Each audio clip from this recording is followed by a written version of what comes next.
Alex Crook, meantime, TalkSPORT's chief football correspondent, joins up with Danny, myself, and Simon. Jadon Sancho, is he heading back to Dortmund, Alex? Yeah, good morning. I know this is Simon's favourite part of the show.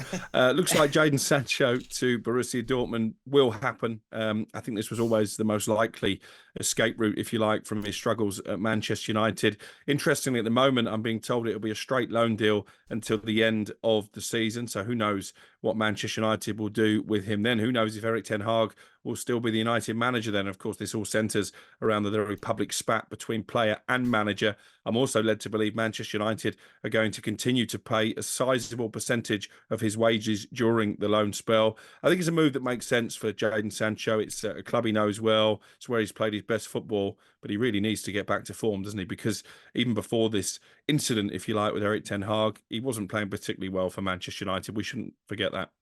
I mean, he could have got back in the picture if he'd played his cards better than he's done, one would think, Alex.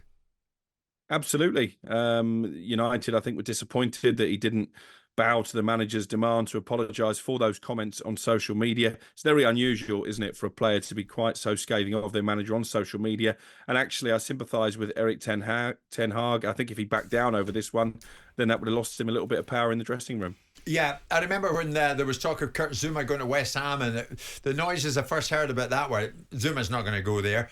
Now we hear Eric Dier linked to West Ham. Is this true?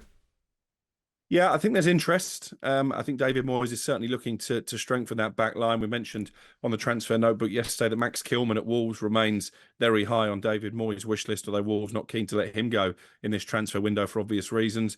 Dyer's a fascinating situation because he was being actively touted around to Premier League clubs right at the end of the last transfer window. He wasn't particularly keen to leave Spurs. He knows that his contract is coming to an end at the end of the season. He's free now to sign a pre-contract agreement with overseas clubs. I know there's interest from his former team, Sporting Lisbon. It wouldn't surprise me if Eric Dier just sits out his contract and then moves probably abroad on a free transfer at the end of the season. Spurs are willing to let him go. No question about that. Right, Alex. I mean, Danny, what's happened with Dier? I mean, at one stage, you know, he seemed to never present for his club. England call-ups, right, left, and now...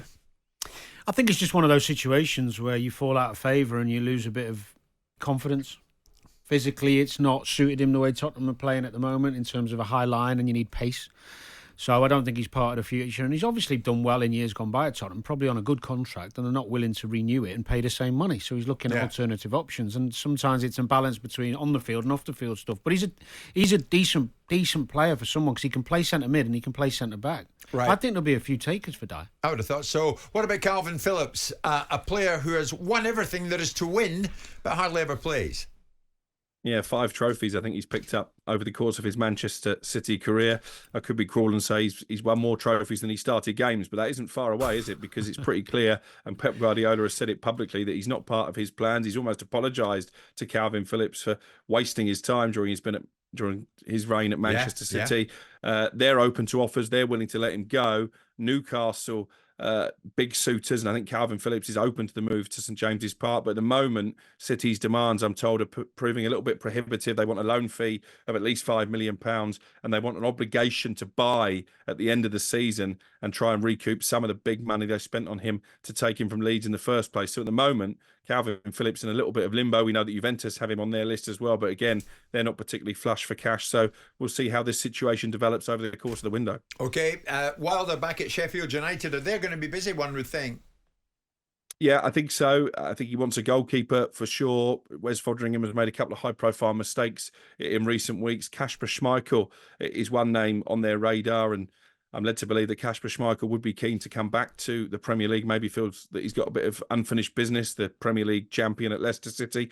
And Ben Brereton Diaz looks like he will be the first signing of Chris Wilder's second spell in charge. Scored a lot of goals in the Championship for Blackburn, was on the radar of a lot of Premier League clubs. He decided to go abroad and try his luck at Villarreal. It's been a disaster there. Hasn't yet scored a league goal for the Spanish club. That will be a loan deal until the end of the season. And it'll be interesting to see if Brereton Diaz can recreate that form from Blackburn at Bramall Lane and try and score some goals to keep Sheffield United up. Alex, just before you go, I noticed one name in your list for discussion, Michael Olise. What's going on there?